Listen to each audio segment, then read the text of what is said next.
President Trump is a breath of fresh air. He is just, he says what we're all thinking. I mean, what person would not agree with border control? What person would not agree with putting your nation first? And what person will not agree with this policy of companies that want to move abroad will have to pay a tax? And he said clearly to American companies that would like to actually move elsewhere and jeopardize the loss of their fellow American citizens will pay heavily. And it just basically makes absolute sense.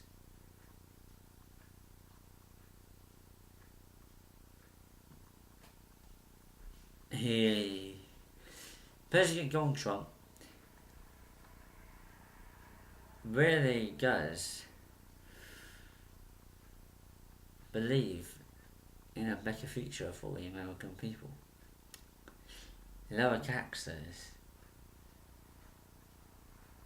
maintaining stronger borders is a critical issue for America because there's currently drugs and criminals and God knows what flying over the Mexican-American border. But the world does seem safer now that Obama's gone. Because Obama was actually really ratcheting up tensions between America and Russia, pouring troops into Poland, the Ukraine conflict, Turkey, Syria.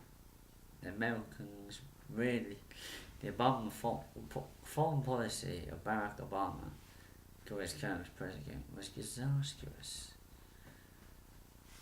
Now what President Trump wants to do is obviously put America first, but he wants America to be stronger economically.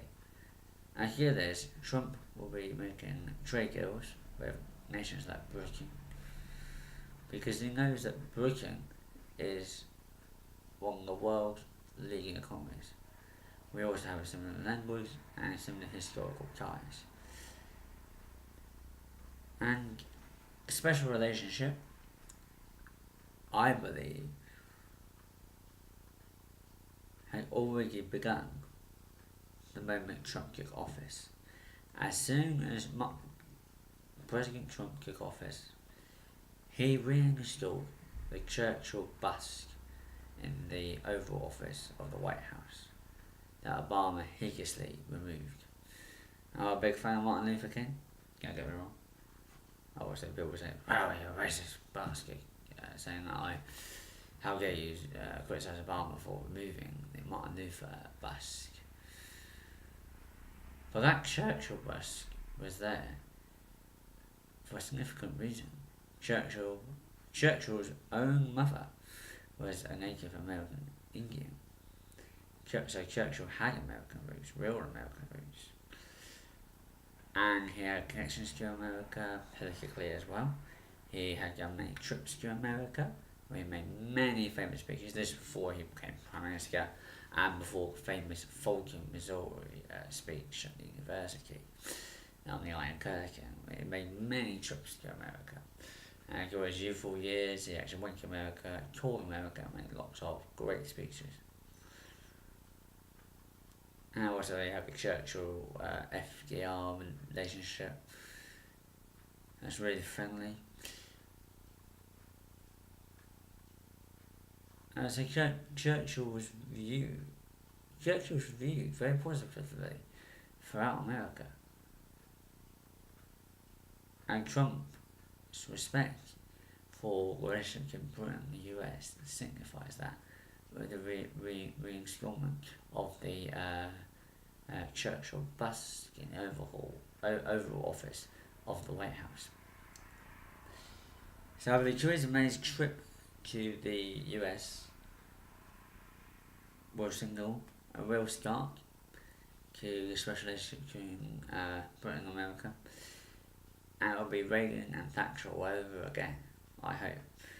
And we can look forward to the next 8 years of economic prosperity for Britain, but also 8 years of a president who cares deeply for his people. Now, Trump is a billionaire and he's always had a lot, for decades, he's always had a lot of money. He could have run for president in 93. He could have run for president in 2001. He could have run for president at any time from the 80s to now.